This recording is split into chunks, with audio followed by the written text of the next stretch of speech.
Indo British advanced pain clinic నొప్పి మాయం surgery దూరం ఫర్ అపాయింట్మెంట్స్ 9155515563. నరాల బలహీనత ఇది కామన్గా వాడతారు ఈ మాట. అంటే నరాల బలహీనత అంటే ఇందులో చాలా రకాలు ఉంటాయి. అంటే మనకి ఎనిమిక్కయ్యి నీరసంగా ఉంటాం ఒకటి, అలానే ప్రత్యేకించి ఏదైనా జబ్బులు ఉన్నప్పుడు నరాల బలహీన పట్టడం ఒకటి, లేదా ఏదైనా షుగర్ లాంటివి ఉన్నప్పుడు ఆ షుగర్ బాగా క్రానిక్ ముదిరిపోయిన తర్వాత అది మనకి డయాబెటిక్ న్యూరోపతి లాంటివి రావటం, ఇలా పక్షవాతం లాంటివి రావటం, లేదా బ్రెయిన్లో ఏమైనా హెమరేజెస్ లాంటివి ఏర్పడినప్పుడు అట్లాంటివి కూడా కొంచెం తేడా రావటం అనే నరాల బలహీనత అనేది అనేక రకాలుగా అనొచ్చు. దానికి డెఫినేషన్ లేదు. ఇప్పుడు ఒంట్లో బాగాలేదంటే ఎలా జనరల్గా చెప్పలేమో, వేడి చేసింది ఈ మాట జనరల్గా వాడతారు.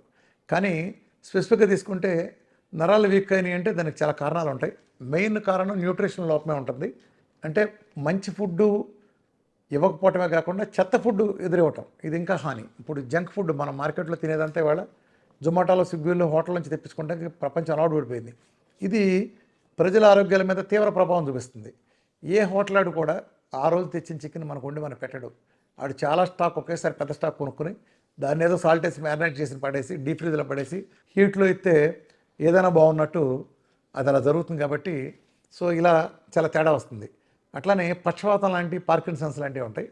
ఇది కూడా మనం అంటే అలానే నరాల బలహీనత జనరల్ మాట మాట్లాడాం, కానీ ఈ పార్కిన్సన్స్ లాగా రావటం ఒక్కోసారి ఏమవుతుంటే బ్రెయిన్లో కొన్ని క్లాట్స్ ఏర్పడినప్పుడు, బ్రెయిన్లో రక్తం గడ్డగట్టినప్పుడు, ఏదన్నా చిట్లినప్పుడు చేసినప్పుడు కూడా మనకి నరాల వీక్నెస్ అవ్వడం జరుగుతుంది.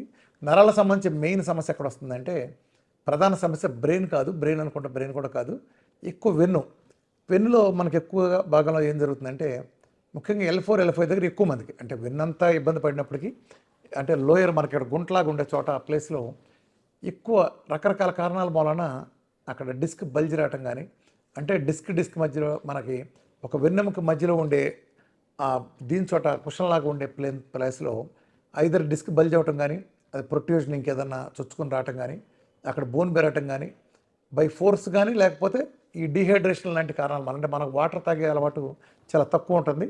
ఈ కారణాలు అనేక కారణాలు ఉన్నాయి. అట్లనే డి విటమిన్, కాల్షియం అందనప్పుడు, అట్లనే సన్నగా ఉండేవాళ్ళు ఈ రిస్క్ మనం చాలా ఎక్కువ గమనించవచ్చు. ఇవన్నీ వెన్నులో ఏమవుతాయంటే, ఎప్పుడైతే ఆ వెన్నులో మనం ఏదైనా దెబ్బతిన్నప్పుడు ఆటోమేటిక్గా దాని కిందకి వెళ్ళే నరాలు సయాటికా కానీ ఇంకోటి కానీ నరాలు ప్రెస్ అవుతాయి.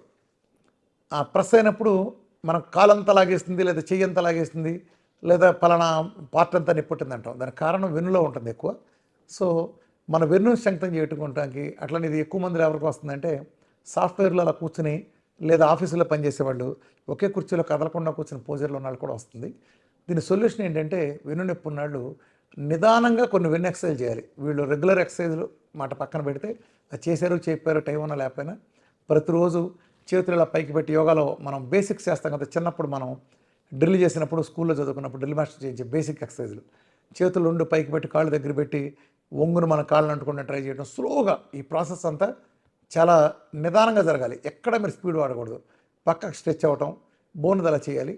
అలానే ఒకే పోజర్లో మీరు ఎక్కువ కాలం ఉండద్దు. కుర్చీ ఉంటే కూడా మీరు మార్చండి. చాలా సందర్భాల్లో ఈ నరాల నొప్పులు ఇవి వచ్చినప్పుడు, ఆ వెన్ను కారణమైనప్పుడు ఈ పడుకునే పోజర్ సరి చేసిన, అంటే మన పొరుపును కూడా 6 నెలలకోసారి ఒక పక్క నుంచి రెండో పక్క తిప్పేసుకుంటాం. అంటే మన ఏ సైడ్ ఉంటే మనం బీ సైడ్కి ఇలా ఫ్లిప్ తిప్పుకోవాలి. ఇలాంటివి కూడా కొంతమంది నడువు నొప్పులు అవన్నీ పట్టేయటం అలా జరుగుతాయి. అట్లనే చైర్లు కూడా మీరు నొప్పి అనిపిస్తే తరచూ మార్చుకుంటాం. తరచుగా చైర్లోంచి లేచి ఒళ్ళు రుచుకున్నట్టుగా చేయటం, ఇట్లాంటివన్నీ కూడా కొన్ని టెక్నిక్స్ పాటించాలి. అలానే అన్నిటికంటే ముఖ్యంగా చేయాల్సింది ఏంటంటే, ఫస్ట్ పని నొప్పులు కానీ వెన్నుకు సంబంధించిన ప్రాబ్లమ్స్ ఉన్నాళ్ళు నీళ్లు బాగా తాగాలి. వాటర్ని క్రమ పద్ధతులు తీసుకోవాలి. ఒకేసారి మీరు కక్కుతుపడి ఎక్కువ తాగకూడదు. 300 ml చొప్పున ప్రతి 45 minutesకి ఒకసారి తీసుకోండి. రోజులో 15 సార్లు నుంచి 17 సార్లు తీసుకోండి. ఇది ఒక అద్భుతమైన ప్రక్రియ. నొప్పులన్నీ దూరం చేసి డిస్క్ ప్రాబ్లం సరి చేయగలుగుతుంది. అట్లనే విటమిన్ D3ని చాలా హై డోసుల్లో, అంటే ఆల్మోస్ట్ 100 పైన ఉండేటట్టుగా చూసుకోండి.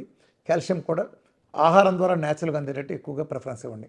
అట్లనే omega-3 బాగా ఇచ్చినప్పుడు కూడా చేయండి. నరాలు బలహీనమైనప్పుడు మనకి ముఖ్యంగా వెన్నును స్ట్రెంగ్తన్ చేయడానికైనా వాడేది ఏంటంటే, అన్నిటికంటే బాగా కీటోన్స్ అద్భుతమైన ఎనర్జీగా పనికొస్తుంది. కీటోన్స్ని చక్కగా ఉపయోగించుకోండి. కోకోనట్ ఆయిల్ కూడా డైట్ చేసేస్తే ఫుల్గా చేసేస్తారు, నో ప్రాబ్లం. లేని పక్షంలో మీరు పొద్దున 10 గ్రాములు, సాయంత్రం 10 గ్రాములు విధిగా తీసుకోండి. D3 ఫుల్గా కనుక ఉంచుకుంటే మీకు ఈ నరాల ప్రాబ్లమ్స్ తగ్గుతాయి. అట్లానే పక్షవాతం లాంటి కూడా వీఆర్కే డేట్ అద్భుతమైన పరిష్కారం.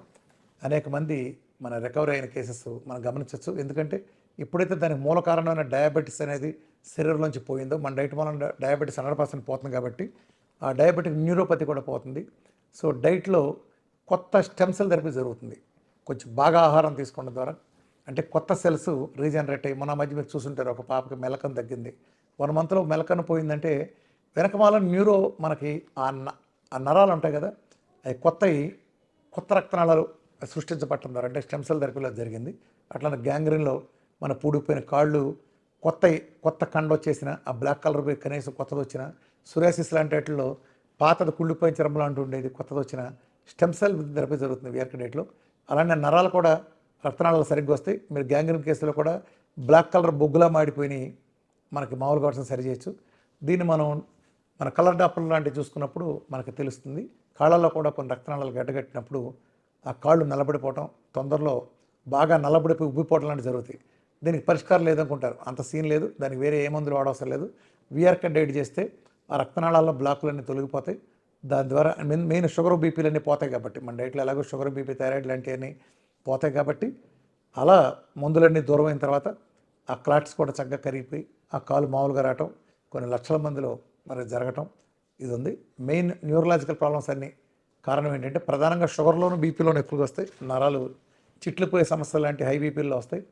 లేదా షుగర్లో ఉన్నప్పుడు దీర్ఘకాలం షుగరు ఈ మందుల కారణంగా నరాల డిపాజిట్ అవటం వలన మైక్రోవాస్కులర్ నర్వ్స్లో కూడా ప్రాబ్లమ్స్ వచ్చి కిడ్నీలు కాళ్ళు పోవటానికి అనేది కొద్ది కారణం అవుతుంది. ఈ ప్రాబ్లమ్స్ అన్నీ కూడా డైట్తో పోతాయి. సో మీరు ఏ న్యూరోపతి ప్రాబ్లం ఉన్నా సరే ది బెస్ట్ సొల్యూషన్ ఏంటంటే ప్రకృతి మన ఇంట్లోనే ఆహారం ద్వారా లేదా న్యాచురల్ సప్లిమెంట్ల ద్వారా తగ్గించుకోవాలనుకుంటే VRK diet protocol is the best choice. Thank you.